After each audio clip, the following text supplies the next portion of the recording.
ನಮಸ್ಕಾರ ವಿದ್ಯಾರ್ಥಿಗಳೇ, ವಿಶಾಲ ಜ್ಞಾನ ಕನ್ನಡ ಯೂಟ್ಯೂಬ್ ಚಾನಲ್ಗೆ ಸ್ವಾಗತ ಅಂತ ಹೇಳ್ತಾ ಇವತ್ತಿನ ನೋಡದಲ್ಲಿ SLCಯ ಮೊದಲನೇ ವಾರ್ಷಿಕ ಪರೀಕ್ಷೆಯ ಒಂದು ರಿಸಲ್ಟ್ ಬರುವಲ್ಲಿ ವಿದ್ಯಾರ್ಥಿಗಳು ಕಾತುರದಿಂದ ಕಾಯ್ತಾ ಇರುವಂಥದ್ದು. ಸೊ ರಿಸಲ್ಟ್ನ ವಿಚಾರವಾಗಿರ್ಬೋದು, ಒಂದು ಪಾಸು ಫೇಲ್ ಆಗಿರುವಂಥ ವಿಚಾರವಾಗಿರ್ಬೋದು, ಈ ಒಂದು ಅಪ್ಡೇಟ್ ಇರುವಂಥದ್ದು ವಿಡಿಯೋನ ಕೊಂದರ್ಕೊಂಡು ನೋಡಿ. ನಮ್ಮ ಚಾನಲ್ಗೆ ಮೊದಲನೇ ಬಾರಿ ವಿಸಿಟ್ ಮಾಡ್ತಾ ಇದ್ರೆ ತಪ್ಪದೆ ಸಬ್ಸ್ಕ್ರೈಬ್ ಮಾಡ್ಕೊಳ್ಳಿ, ಹಾಗೂ ಪಕ್ಕದ ಬೆಲ್ ಐಕಾನ್ ಪ್ರೆಸ್ ಮಾಡೋದಂತ ಸೆಲೆಕ್ಟ್ ಮಾಡಿ ಅಂತ ಹೇಳ್ತಾ ವಿಡಿಯೋ ಶುರು ಮಾಡೋಣ ಬನ್ನಿ.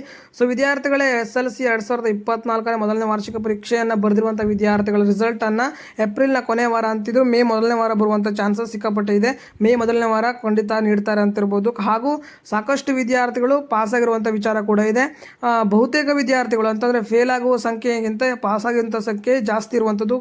ಒಂದು PUC ವಿದ್ಯಾರ್ಥಿಗಳಿಗೆ ಹೋದ ವರ್ಷಕ್ಕೆ ಹೋಲಿಸಿದರೆ PUC ವಿದ್ಯಾರ್ಥಿಗಳು ಕೂಡ ಈ ವರ್ಷ ಜಾಸ್ತಿ ಪಾಸ್ ಆಗಿರುವಂಥದ್ದು. ಅದೇ ರೀತಿಯಾಗಿ SLC ವಿದ್ಯಾರ್ಥಿಗಳು ಕೂಡ ಈ ವರ್ಷ ಹೋದ ವರ್ಷಕ್ಕೆ ಪಾಲಿಸಿದರೆ ಬಹುತೇಕ ವಿದ್ಯಾರ್ಥಿಗಳು ಪಾಸ್ ಆಗ್ತಾರೆ ಅಂತಿರುವಂಥದ್ದು. ಒಂದು ಪಾಸಿಂಗ್ ಮಾರ್ಕ್ಸ್ ಗಡಿಯಲ್ಲಿರುವಂಥ ವಿದ್ಯಾರ್ಥಿಗಳು 2-3 ಮಾರ್ಕ್ಸ್ ಕಮ್ಮಿ ಬಿದ್ದರೂ ಅಥವಾ ಕಡಿಮೆ ಬಿದ್ದರೂ ನೀವು ಪಾಸ್ ಆಗ್ತೀರಾ, ಹೋಪ್ ಇಟ್ಕೊಳ್ಳಿ. ಯಾರು ಕೂಡ ಫೇಲ್ ಆಗೋದಿಲ್ಲ. ಏನೂ ಬರೆಯದೇ ಅಂತ ವಿದ್ಯಾರ್ಥಿಗಳು ನೀವು ಫೇಲ್ ಆಗ್ತೀರಾ, ಅದನ್ನು ಏನು ಮಾಡಲಿಕ್ಕೂ ಬರುವುದಿಲ್ಲ. ಸೊ ವಿದ್ಯಾರ್ಥಿಗಳೀಗ ಬಹುತೇಕ ವಿದ್ಯಾರ್ಥಿಗಳು ಪಾಸ್ ಆಗ್ತಿರುವಂಥದ್ದು ಅಂತ ಗುಡ್ ನ್ಯೂಸ್ ಅಂತಲೇ ಹೇಳ್ಬೋದು. ಯಾರ್ಯಾರು ವೀಡಿಯೋ ನೋಡ್ತಾ ಇರ್ತಾರೆ ಸಬ್ಸ್ಕ್ರೈಬ್ ಮಾಡ್ಕೊಳ್ಳಿ, ಹಾಗೂ ಹೆಚ್ಚಿನದಾಗಿ ಲೈಕ್ ಸ್ಟಡಿ ಒಂದು ಗುಡ್ ನೀವು ಲೈಕ್ಸ್ ನೀಡಿ ಸಬ್ಸ್ಕ್ರೈಬ್ ಮಾಡೋದ್ರಿಂದ ಹೆಚ್ಚಿನದಾಗಿ ವಿಡಿಯೋ ಮಾಡಲಿಕ್ಕೆ ಸಹಕಾರಿಯಾಗುತ್ತೆ ಅಂತ ಹೇಳ್ತಾ ಇವತ್ತಿನ ವಿಡಿಯೋನ ಎಲ್ಲ ಏನು ಮಾಡ್ತಿದ್ದೇನೆ.